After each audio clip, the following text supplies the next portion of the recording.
En el norte de Kenia, olvidado en una región que antecede al desierto, se esconde un territorio de contrastes extremos. Es el llamado Distrito de la Frontera Norte, el límite geográfico a partir del cual reinan las leyes de la vida salvaje.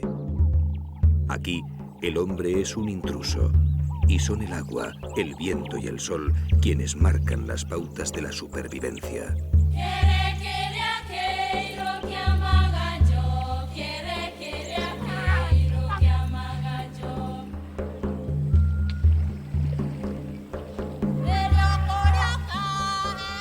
En el corazón de esta tierra agreste se encuentra la Reserva de Saba, un lugar de endemismos biológicos, un refugio para la fauna en las puertas de un desierto abrasador.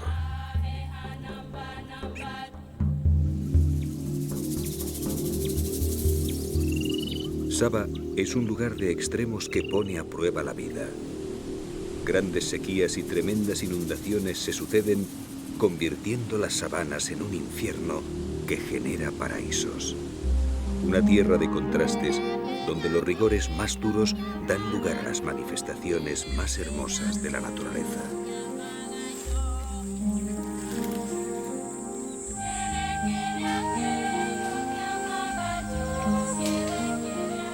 En una tierra donde la vida parece imposible, Saba guarda el tesoro de una biodiversidad exclusiva en una paradoja sin precedentes.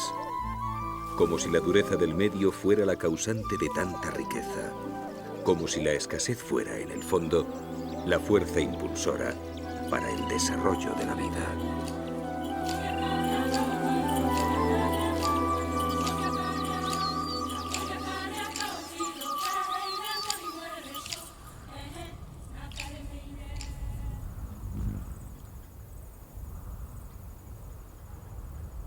La escritora danesa Karen Blixen escribió: África te enseña esto, que Dios y el diablo son lo mismo. Y en la Kenia que ella amó e inmortalizó en su novela Lejos de África, ningún otro territorio lo demuestra con la dureza y el rigor de Saba. Viento, sol y polvo. Desde hace 3 años no ha caído una gota sobre las tierras resquebrajadas del distrito de la Frontera Norte. Las plantas que han aguantado sobreviviendo del rocío y la humedad que trae el viento se levantan torturadas y raquíticas sobre un suelo calcinado. Es el corazón del reino de los espinos del este de África.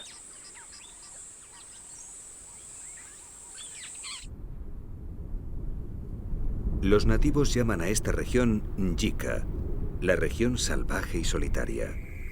Pero incluso en esta época de sequía prolongada, la vida permanece en Saba. Con el frescor de la noche, los herbívoros aparecen buscando las gotas de rocío y los últimos tallos reblandecidos por la humedad. Pero por 3 veces la estación de las lluvias ha pasado de largo y los recursos vegetales son casi inexistentes.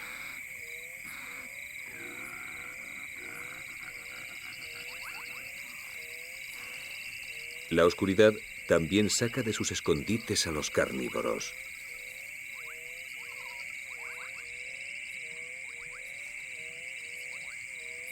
A diario la sequía acaba con algunos extenuados animales y estos moradores de las sombras buscan la sangre y la carne de los cadáveres para sobrevivir.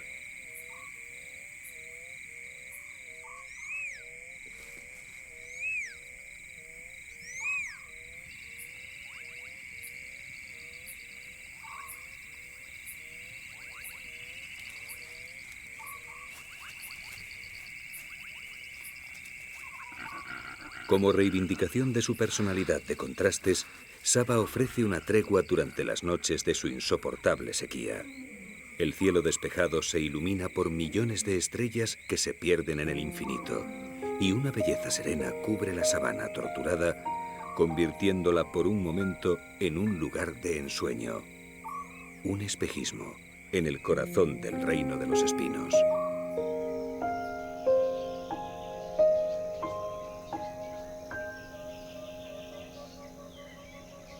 Es la época de las lluvias, pero el amanecer trae de nuevo un cielo despejado. Hoy tampoco llegará el agua. Durante las primeras horas del día, los animales aprovechan el frescor que haya quedado de la noche para realizar su actividad diaria, hasta que el calor les hace imposible cualquier movimiento.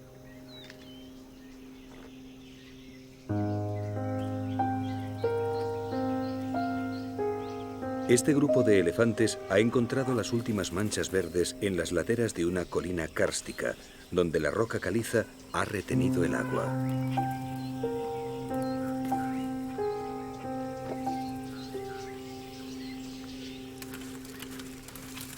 Los elefantes se mueven constantemente en busca de agua y de recursos alimenticios, y ahora, con las plantas raquíticas y descarnadas, necesitan recorrer aún más distancias para conseguir los 200 kilos de materia vegetal que consumen diariamente. Pero a pesar de sus increíbles requerimientos y la precaria situación de Saba, los enormes paquidermos sobreviven aquí, mientras otros muchos herbívoros han tenido que emigrar o morir. Las viejas matriarcas conocen los secretos del terreno y su sabiduría y prodigiosa memoria permite la vida del grupo.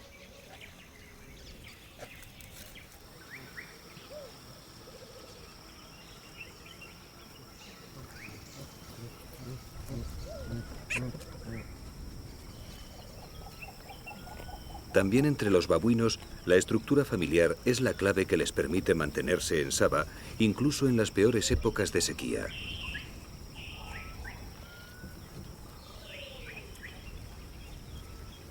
Mientras muchas especies se van, los babuinos permanecen e incluso sacan adelante a su prole.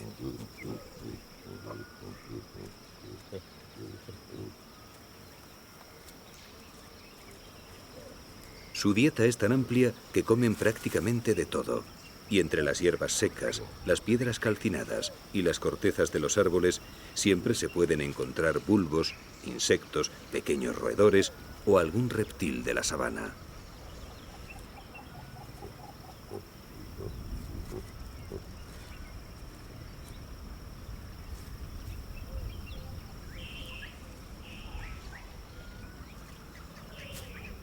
Cada miembro de la familia contribuye a la supervivencia del conjunto, distribuyéndose las tareas para el bien común.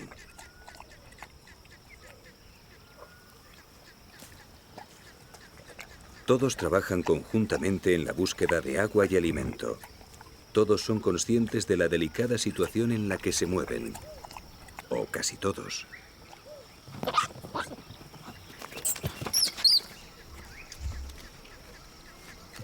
Para los más pequeños, la vida es un tiempo de inacabables juegos y diversiones. Durante las primeras semanas de vida, estos pequeños babuinos no tienen obligaciones dentro del grupo y la sequía no parece afectarles. Siempre hay una madre dispuesta a darte de mamar y unos incondicionales amigos para las correrías. Así que esta sabana abrasada supone un mundo maravilloso lleno de aventuras.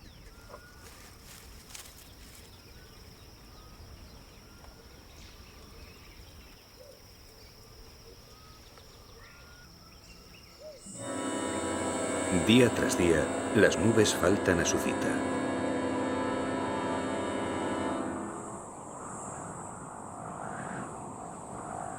El desierto parece devorar la sabana y el polvo se levanta en remolinos como emisarios desesperados en busca de unas lluvias que no llegan.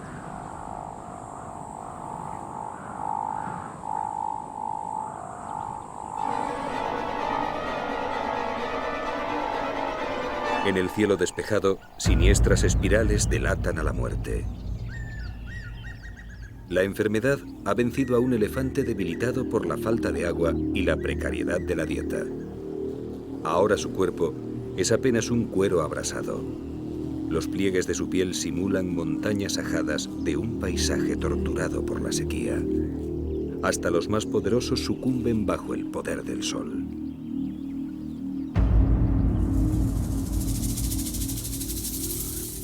Junto al cadáver, centenares de mariposas se congregan lamiendo la piel y el suelo, impregnados de las sales y los nutrientes de la descomposición del elefante. En Saba todo se aprovecha.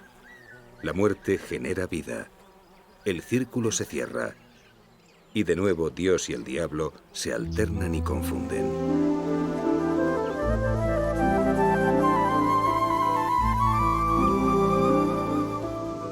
Por fin llegan nubes esperanzadoras.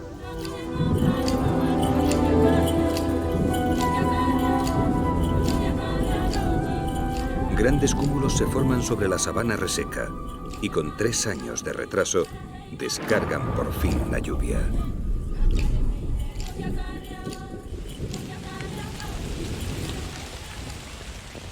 Llega el tiempo de los grandes cambios y lo hace con el extremismo característico de esta región remota, violentamente, sin aparente medida.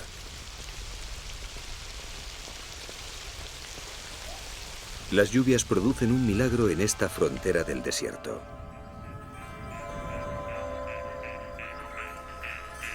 En cuestión de horas, aparecen nuevos ríos que corren por mitad de la sabana.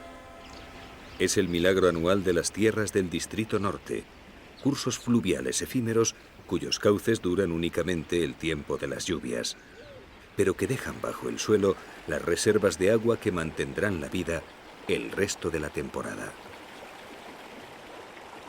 Al sur, las lluvias descargan grandes cantidades de agua en los Aberdares y el monte Kenia, y poco tiempo después llegan a Saba en forma de violentas crecidas. El único río permanente del área de Saba recobra vitalidad arrastrando los sedimentos a los que debe su nombre. Ewaso Njiro, el río de las aguas marrones.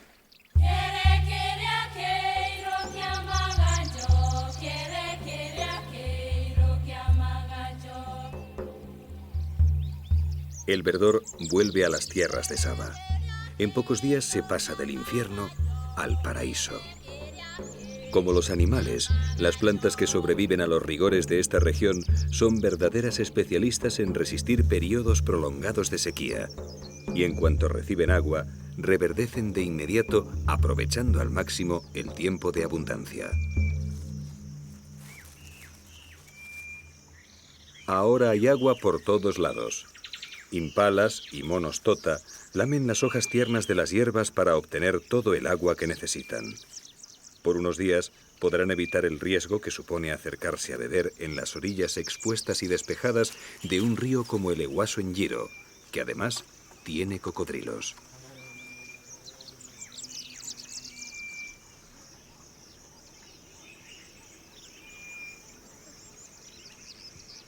Poco después de las primeras lluvias, del suelo de la sabana surgen emisarios alados que van a revolucionar a un ejército de pequeños cazadores. Con la humedad, las termes vuelan fuera de sus casas subterráneas y su salida avisa a los ávidos predadores de miniaturas.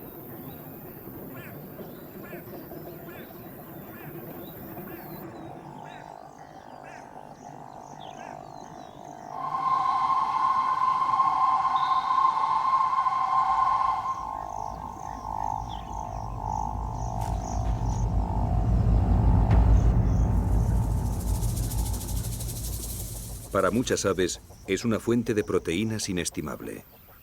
Incluso aquellas que se alimentan generalmente de granos, como las tórtolas, aprovechan la facilidad del envite compitiendo con auténticos especialistas, como los calaos.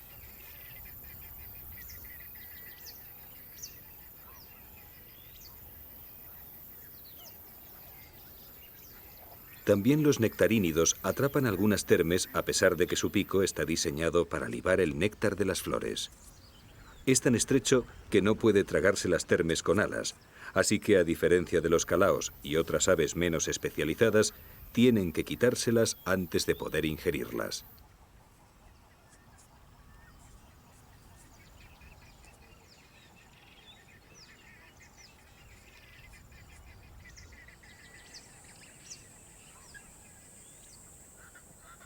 Entre los mamíferos de Saba, la aparición de las termes no pasa desapercibida.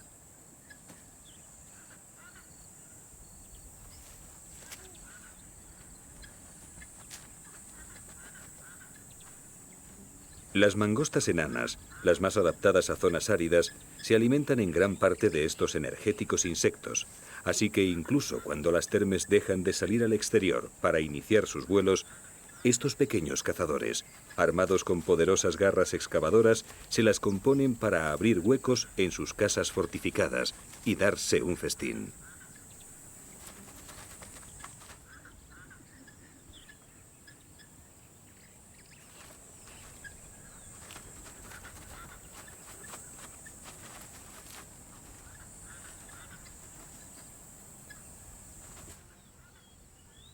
Las lluvias alteran por completo el paisaje de Saba.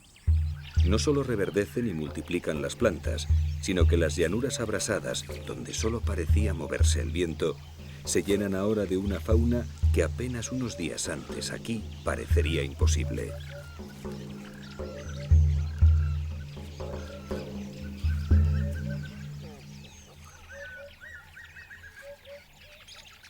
Los serpentarios son cazadores especializados en las sabanas abiertas. Sus largas patas zancudas pueden confundir a primera vista, porque los serpentarios, a pesar de su aspecto, son rapaces, y eso equivale a decir que son grandes cazadores.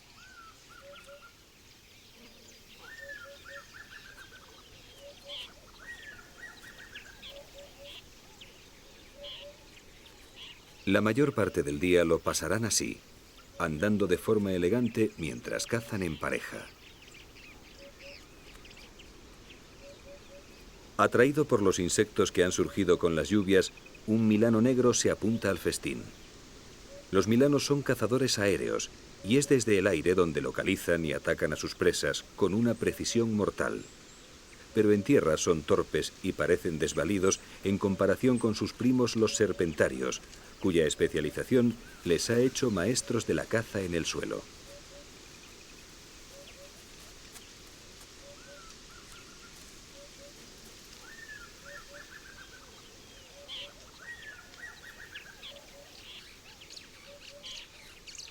La dieta de los serpentarios va desde pequeños insectos y aves hasta roedores e incluso algún pequeño felino. Y esta pareja de tímidos zorros de orejas de murciélago prefiere no arriesgarse y ponen tierra por medio.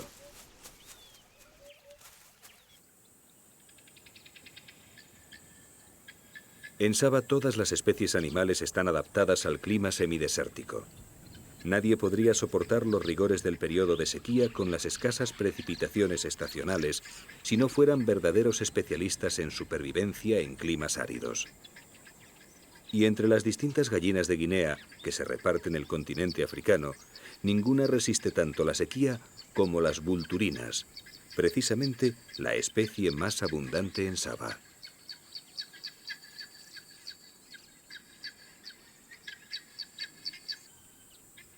El aparato digestivo de las gallinas de Guinea vulturinas está especialmente adaptado para conservar al máximo el agua obtenida con la ingestión de alimento, de forma que aún en las épocas más secas de la sabana espinosa, las vulturinas pueden sobrevivir con su dieta de raíces, bulbos, insectos y moluscos terrestres sin apenas beber agua.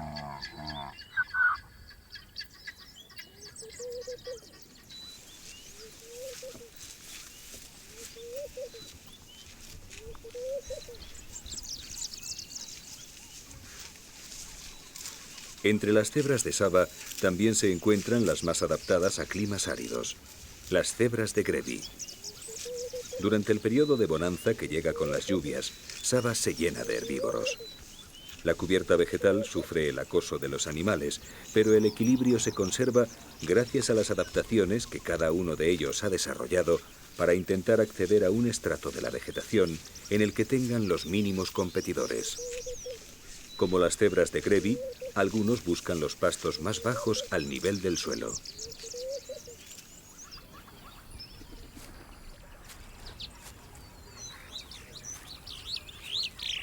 Otros, sin embargo, han ido desarrollando cuellos cada vez más largos para acceder a pisos superiores de vegetación.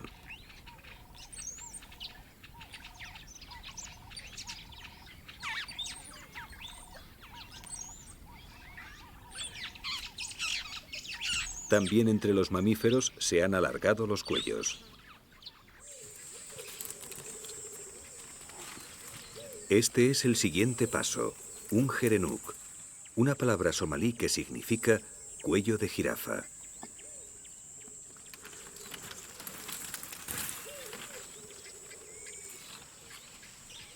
Los gerenuks son las gacelas mejor adaptadas a las condiciones desérticas.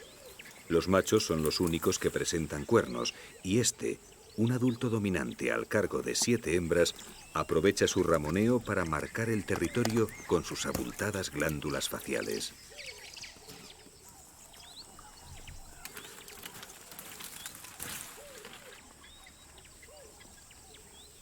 Los gerenuks son las únicas gacelas que pueblan estas zonas subdesérticas en los meses más secos. Les basta la humedad contenida en los brotes y las hojas de la sabana para sobrevivir, y pueden pasar meses enteros sin beber. Pero sus adaptaciones no acaban ahí. Un labio superior flexible, una nariz fina y unos orificios nasales estrechos les permiten comer entre las espinas de matorrales y acacias. Y para evitar al máximo la competencia con otros herbívoros, no les ha bastado con su cuello largo y esbelto, sino que han aprendido un truco que les lleva a estratos de vegetación más altos.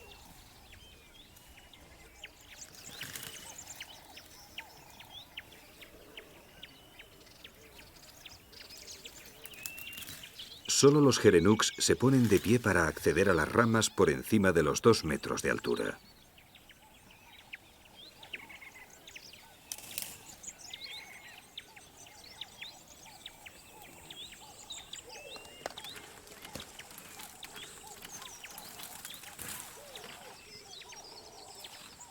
Cuanto más alto se llega, más alimento se pone a tu alcance.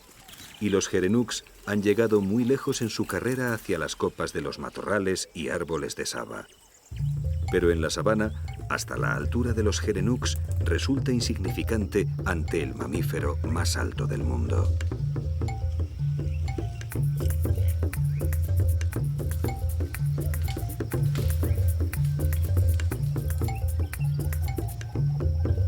Hasta 5,5 metros dejan sin competidores a las jirafas y ponen a su alcance las copas de las acacias y, por lo tanto, una reserva de alimento indispensable durante la estación seca.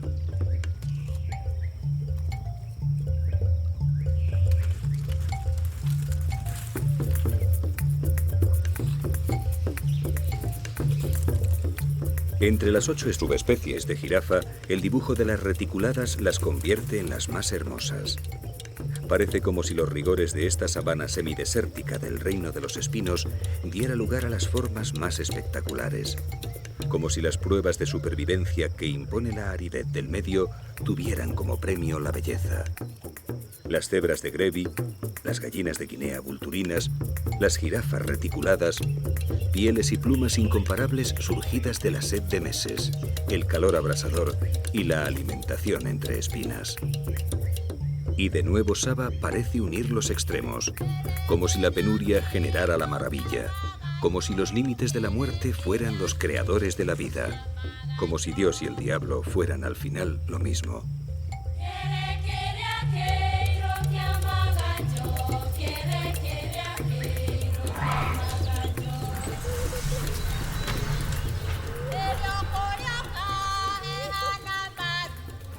La llegada de las lluvias trae de nuevo a los elefantes.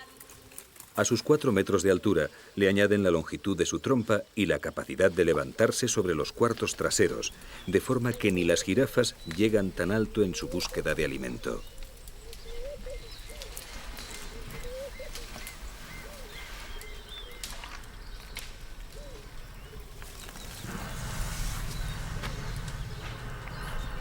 La lluvia ha devuelto la feracidad a la sabana, atrayendo a los herbívoros que se alejaron buscando agua en los meses de sequía. Y con la llegada de los herbívoros a Saba, vuelven también poderosos cazadores.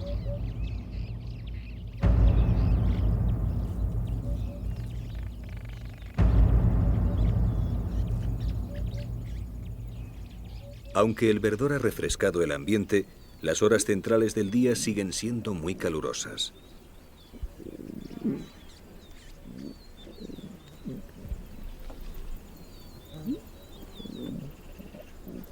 Para los leones es tiempo de descanso al refugio de alguna sombra. Hace demasiado calor como para intentar la agotadora tarea de cazar a un herbívoro, y más aún si este es un poderoso búfalo cafre.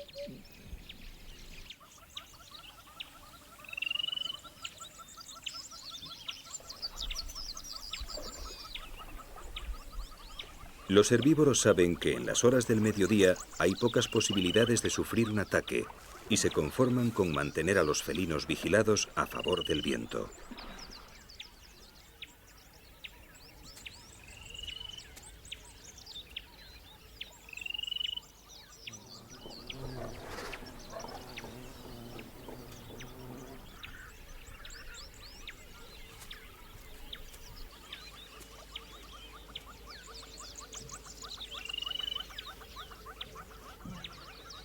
También estas jóvenes leonas descansan entre el frescor de la hierba verde, aunque no quitan la vista de un grupo de cebras.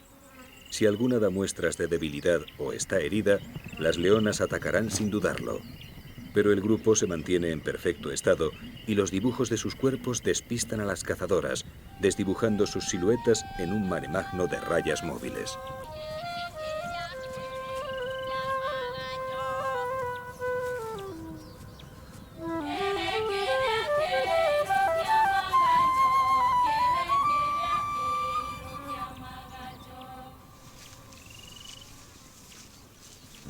En esta época de abundancia, a las cebras de Grevi se unen las de Burchell, con las que forman manadas mixtas. Estas cebras, más comunes en el resto de África, tienen rayas más gruesas y separadas que las de Grevi, y durante la estación seca, cuando solo los más adaptados a la sequía sobreviven en Saba, dejan estas tierras y se dirigen hacia los montes Aberdares, donde hay pastos verdes todo el año.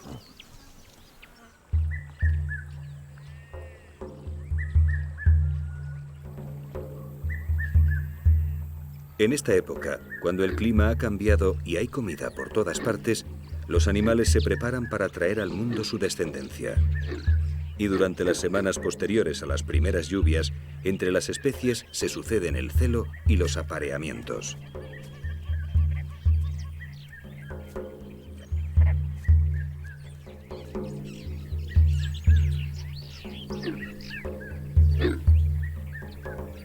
Entre las abutardas de Cori, los machos fijan sus territorios y comienzan un extraño cortejo, consistente en inflar unos sacos aéreos que tienen en el cuello mientras emiten un sonido gutural retumbante.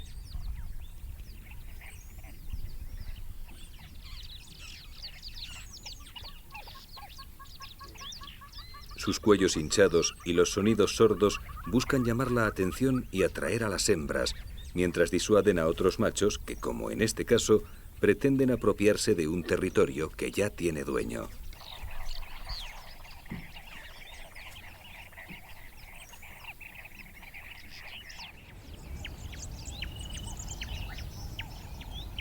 Entre los antílopes, solo los machos dominantes podrán aparearse con las hembras, y para optar a este puesto hay que vencer a los demás en combates singulares, por lo que los aspirantes se unen en grupos de machos y practican de forma permanente.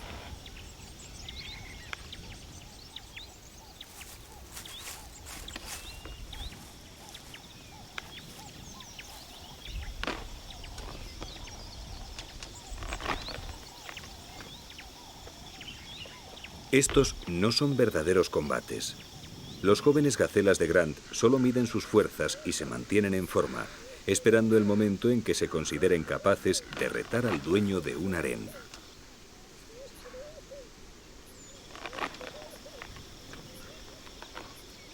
Entre los machos de impala sucede lo mismo.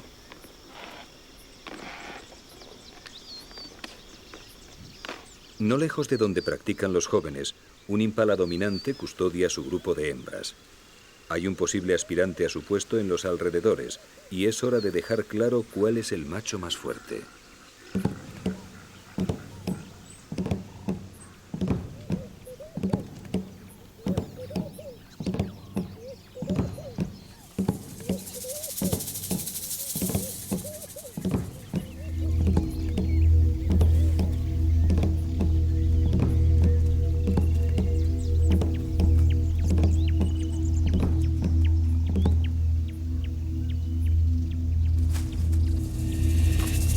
Ante la atenta mirada de las hembras, los machos se enfrentan. Pero el encuentro no llega a mayores. Bastan los primeros escarceos para que el aspirante comprenda que aún no ha llegado su momento. Y antes de que el combate llegue a endurecerse, se retira ileso.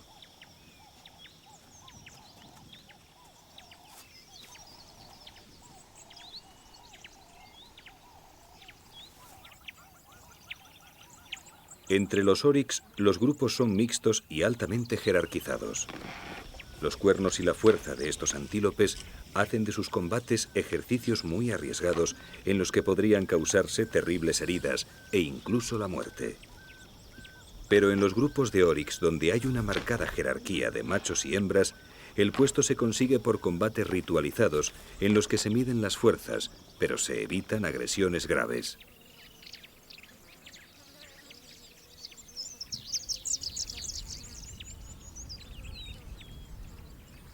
En las manadas, la jerarquía marca los apareamientos.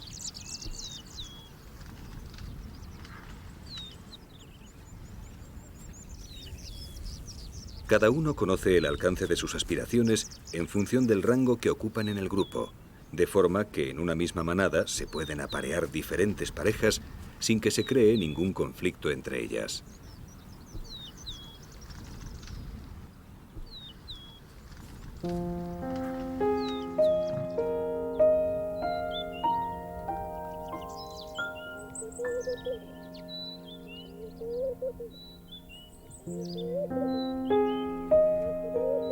También para los serpentarios ha llegado el momento de aparearse.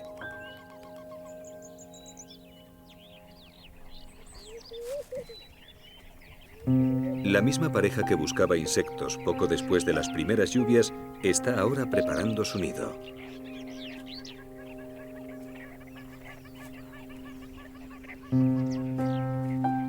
Aunque ambos animales se ocupan de la tarea, es el macho el que se encarga principalmente de coger las ramas, mientras la hembra las va colocando en la copa plana de una acacia, dando forma al enorme nido circular característico de esta especie.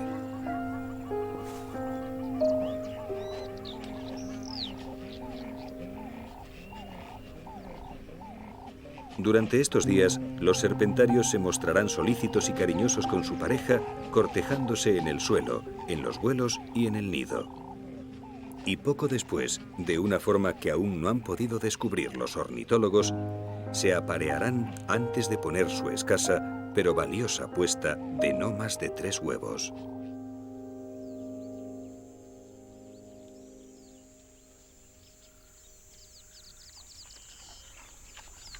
En el mismo bosque de acacias donde los serpentarios han levantado el nido, una familia de facoqueros pasta las nutritivas hierbas verdes surgidas tras las lluvias.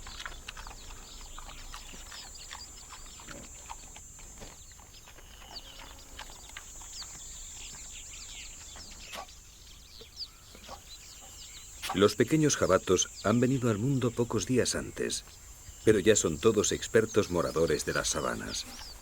Aún les falta experiencia para saber encontrar alimento como lo hacen sus mayores, pero todavía cuentan con la despensa ambulante de su madre, y aunque ésta no quiera parar para alimentarles, los pequeños facoqueros no están dispuestos a renunciar a un trago de nutritiva leche materna.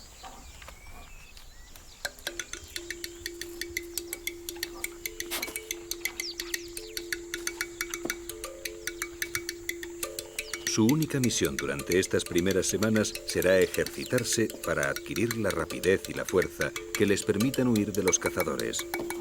Y a esto se dedican en cuerpo y alma.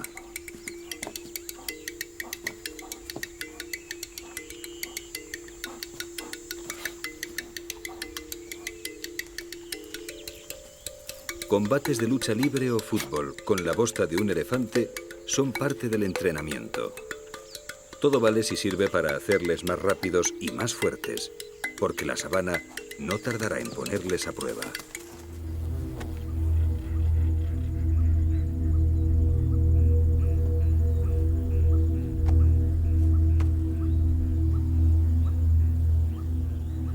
A la sombra de una acacia, un guepardo vigila a unos oryx cercanos.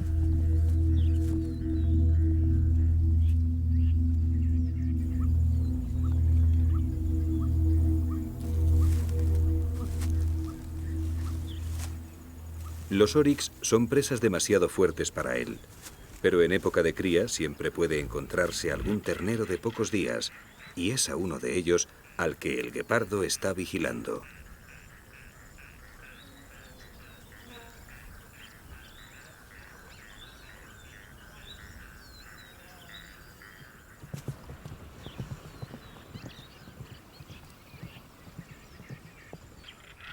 El ternero parece encontrarse en perfecto estado, y las posibilidades de atraparlo son prácticamente nulas. Pero el guepardo ha estado acumulando tensión y decide un intento desesperado.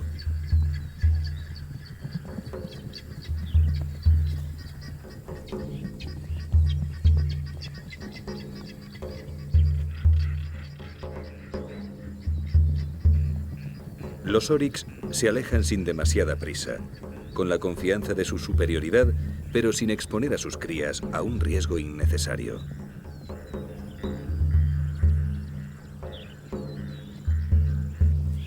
El guepardo ni siquiera ha llegado a poner en práctica toda su prodigiosa velocidad.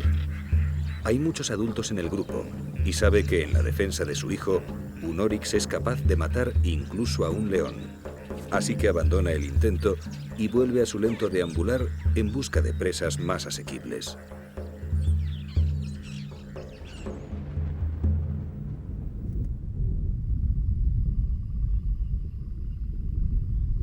Durante las lluvias cortas, entre diciembre y febrero, las tormentas son frecuentes al atardecer.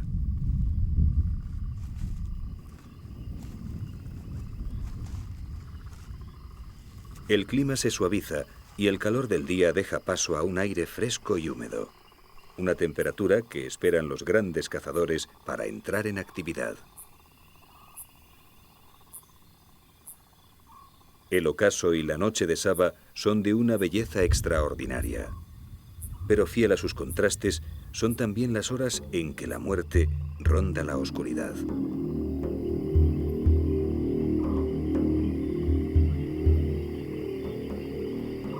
Cae la noche sobre el Ehuaso Njiro.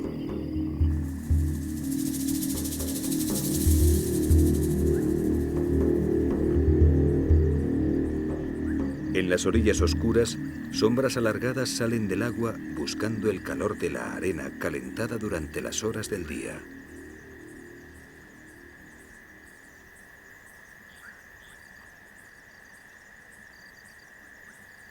La actividad del metabolismo de los cocodrilos del Nilo depende de su temperatura corporal, y esta depende de su entorno. Así que con la caída del sol, las exiguas playas del Ehuaso se llenan de estos dragones.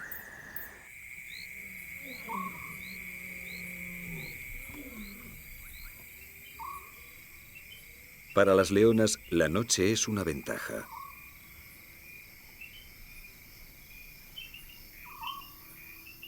Los ojos de los leones pueden ver en la oscuridad. Amparadas en el mundo de las sombras, una madre y sus hijas del año anterior acechan a los herbívoros guiadas por los sonidos que llegan de la espesura.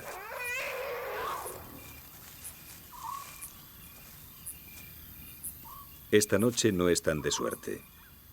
Del bosque junto al río salen 3 elefantes y ningún cazador de Saba se atreve a molestarlos. Así que las leonas bajan la guardia y descansan a la espera de nuevos indicios que delaten la presencia de posibles presas.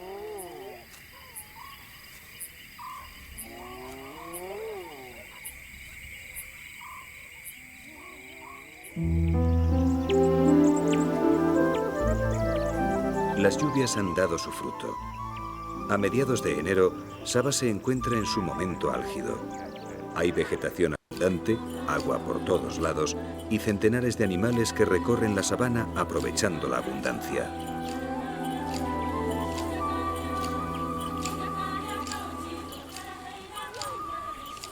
Los elefantes han vuelto a la región y permanecen en ella por más tiempo.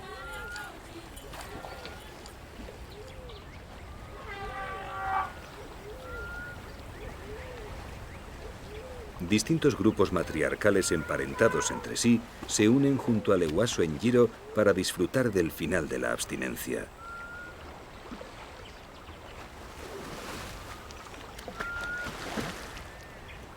Los elefantes beben entre 80 y 160 litros de agua al día, y los machos adultos pueden duplicar esta cantidad, por lo que siempre deben tener fuentes de agua a su disposición.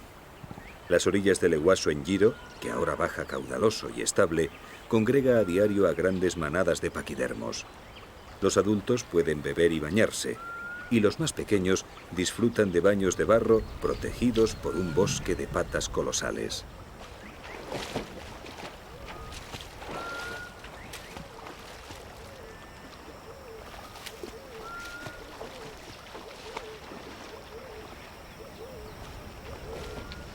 Estos clanes pasan la época seca comunicándose a grandes distancias, pero separados físicamente, para explorar y aprovechar con más eficacia el terreno devastado por la sequía. Pero ahora Saba es testigo de su unión y se puede asistir al espectáculo, antes frecuente en el este de África, de manadas de más de 200 ejemplares.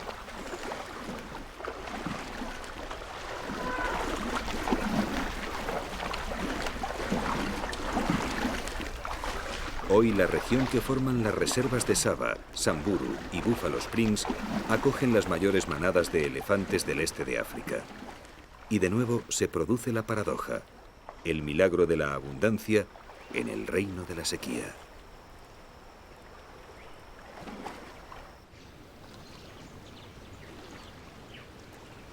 La orilla del río es el lugar de reunión de la mayoría de las especies de Saba.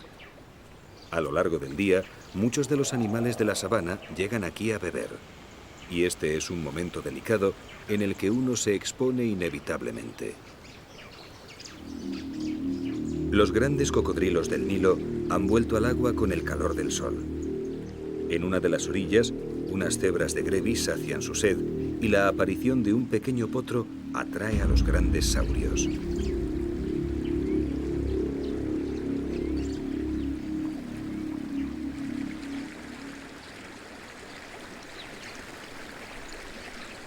Los cocodrilos son silenciosos en la corriente del Eguaso y al sumergirse se hacen invisibles.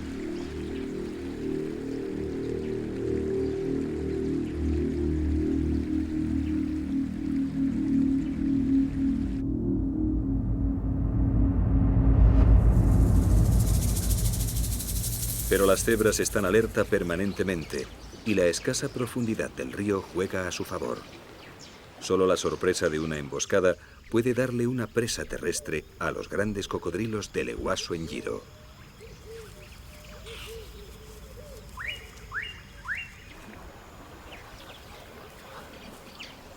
También los babuinos, que han aguantado en la región todo el año, medran por las orillas a la sombra del bosque que escolta al río.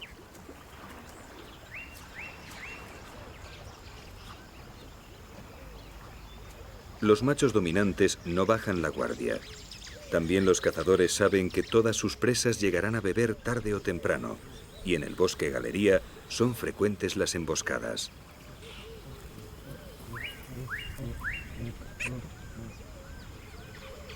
El riesgo merece la pena.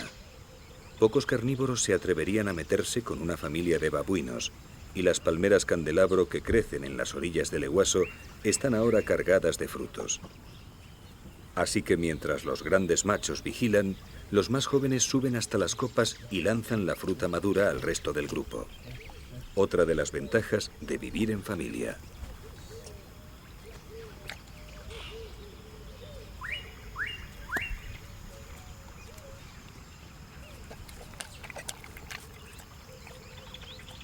Entre las sombras del mismo bosque, a escasa distancia de los babuinos, dos dik-diks de Kirk vigilan nerviosos mientras comen.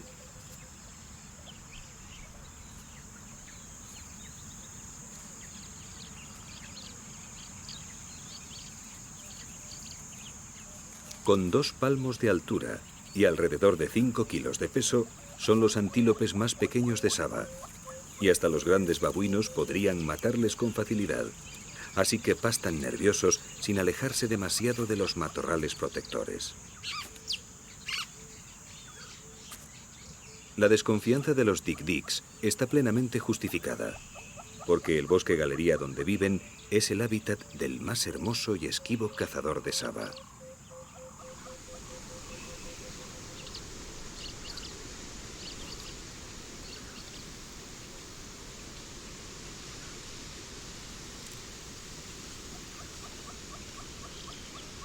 Los leopardos permanecen la mayor parte del día ocultos en las copas de las acacias, donde su piel moteada les hace invisibles.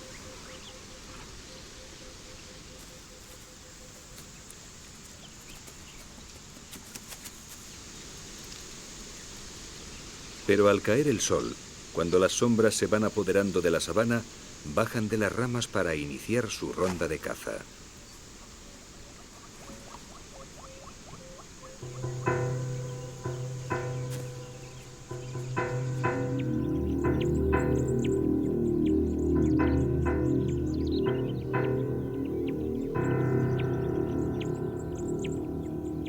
Llega la hora de los cazadores.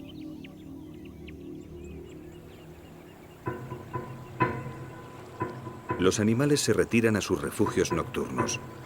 La vida en la sabana no ofrece treguas, y la noche de Saba se llena de sombras vivas moviéndose en el eterno juego de la vida y la muerte.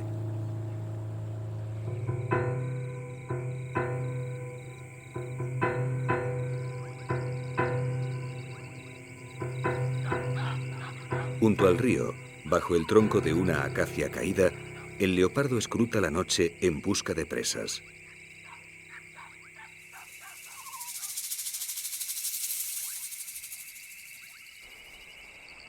Su oído y su olfato reciben la información de todo cuanto vive y se mueve a su alrededor al amparo de la noche.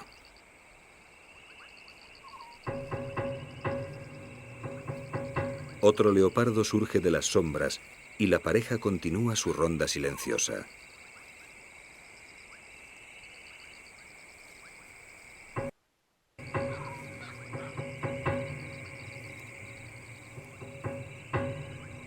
Del río les llegan mensajes de posibles presas, pero el agua y los cocodrilos las ponen fuera de su alcance.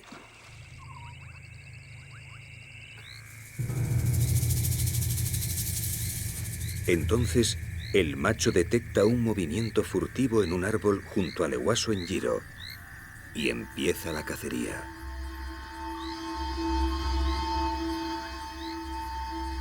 La hembra espera a cierta distancia. Solo si la presa es grande, acudirá en ayuda de su compañero. Silencioso como un espíritu, el leopardo se acerca a la base del árbol que esconde la presa. Sus sentidos están alerta a la espera de nuevos indicios. Y entonces llega un nuevo sonido.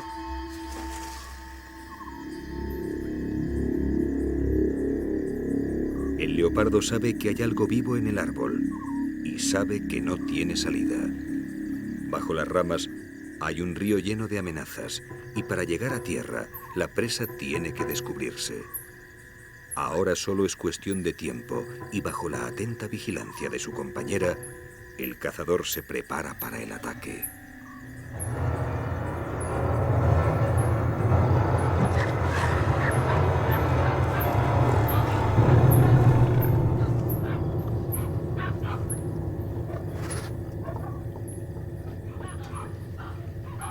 Un último movimiento delata a un varano, provocando la reacción del leopardo. Para el aterrorizado lagarto, esta será su última noche.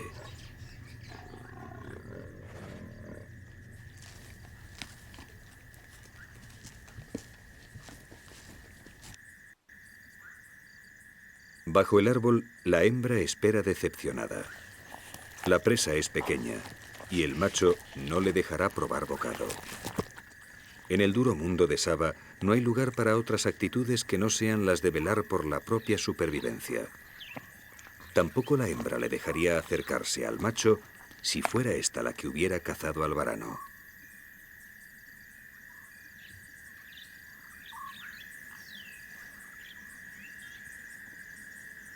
Acabada la comida, el macho baja del árbol y se une a su pareja.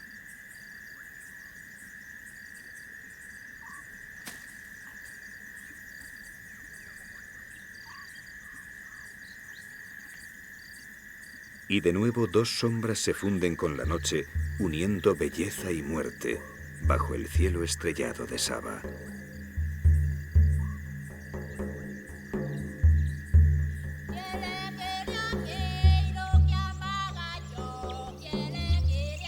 Saba es una tierra fascinante más allá de la influencia de los hombres. Un mundo donde los contrastes marcan las pautas de la vida, donde la belleza surge de las privaciones y la supervivencia obliga a constantes pruebas.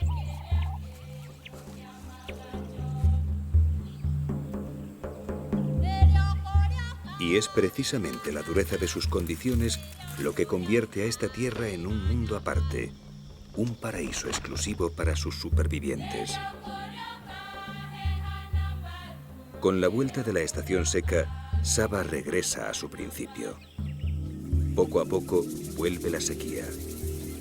Y de nuevo Dios y el diablo se alternarán hasta hacerse uno solo, sin un principio o fin definidos, en el ciclo perpetuo de la vida.